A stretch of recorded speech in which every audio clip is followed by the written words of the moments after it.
E aí galerinha, eu sou o Ken Tutoriais, vou gravar um pequeno tutorial ensinando como trocar sua skin no Minecraft PR. Primeiro você procura aqui escrito dele,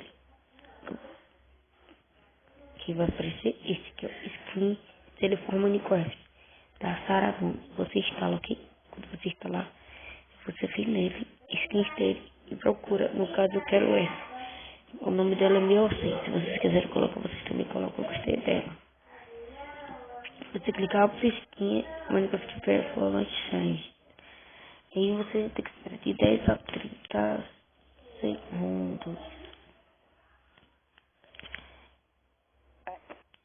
Porque no caso vai ter que desinstalar e instalar de novo.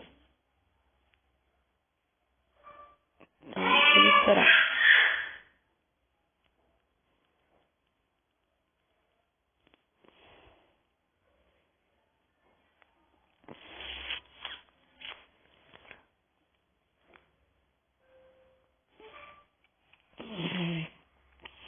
Espera aqui.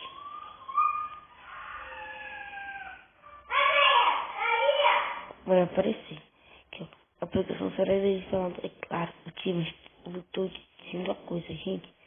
Esse programa não apaga nenhum mundo seu. Nenhum. Tecnicamente, todo celular é que tem um bug contato. Não apaga nenhum mundo.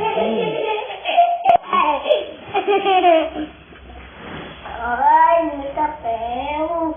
Eu quero jogar.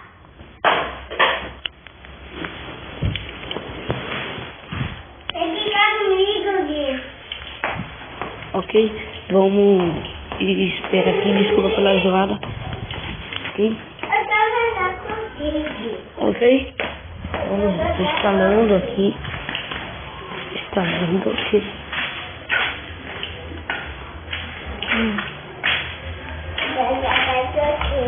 Tá instalando.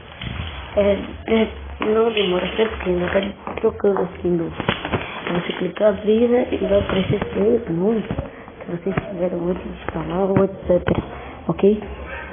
Então você clica.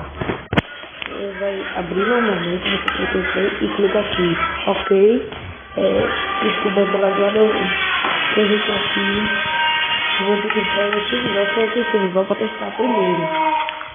No caso, aqui ó, já tô com esse aqui, valeu. O YouTube, obrigado. Dá um like aí no vídeo se gostou.